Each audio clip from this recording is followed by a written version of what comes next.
To show you the front of the building 636 Fifth Avenue. I walked by this the other day with my wife, and I stopped there and I showed her all of this stuff, and it drives me nuts that nobody knows what this is. This is a relief. This was actually made by an Italian artist. He did a lot of the artwork here in New York City. But let me show you what it is. Here's a guy with the horses on a chariot, and there's a kid here with the sun. So let's just take it piece by piece, and I'll show you what this means. First, the sun. The sun represents the bright tomorrow. Right here underneath the boy. Here's the sun. Show me the boy. This is the youth. The next one is the youth here, leading the way. Notice he's ahead of the horses. He's leading the way into the bright future of tomorrow. Now, this man standing on a chariot, the wheel. The wheel is always representative of industry in any of these progressive pictures or paintings or artwork. So you've got the wheel. Now, let's go to the horses, please. He's standing on a chariot. You've got the industry and the engines of industry. But who's in the back here? Let's show you his hand. This man's strong hand is holding on to the reins tightly here, holding back the engines of industry, being led into the bright future of tomorrow by a young boy. Who is this? Who is this? This is the strong leader, taking that, using that industry and those machines to lead us into the bright future, led by our children. Gee, who's having indoctrination next week? Oh, yeah, that's right, the president. Completely unrelated.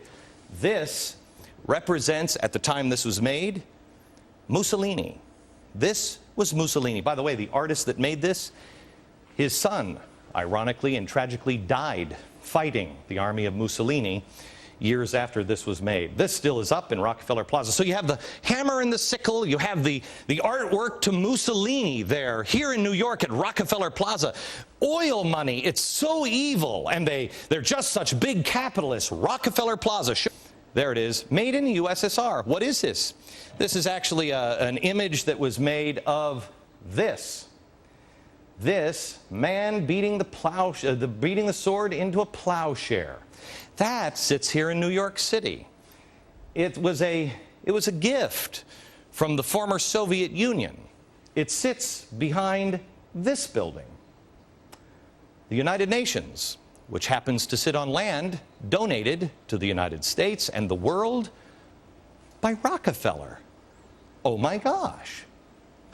Well, he hates communism, he hates fascism. We have more evidence. I'll show you something that was in the lobby of 30 Rock.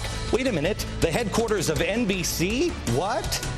I'll show you that. The story continues next. Is now beginning to use art as propaganda. It's nothing new to 20th century progressives. It has been around for a very long time. But I want you to understand who these progressives are, and what's happening to our country has been a long time in the coming. I showed you the NBC building. I've been showing you some of the things from Rockefeller Plaza that have been in plain sight,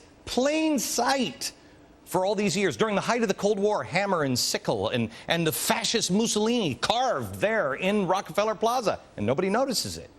Diego Rivera recreated the mural Man at the Crossroads. It can now be found at the Palace of Fine Arts in Mexico City, but it originally was in the lobby of 30 Rock, NBC. One other little tidbit, completely unrelated.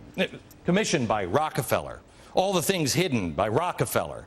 A progressive, a big leader.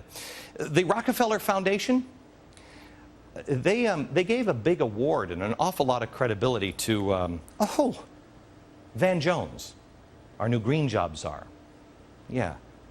Wow, that seems weird, huh? Back in a second.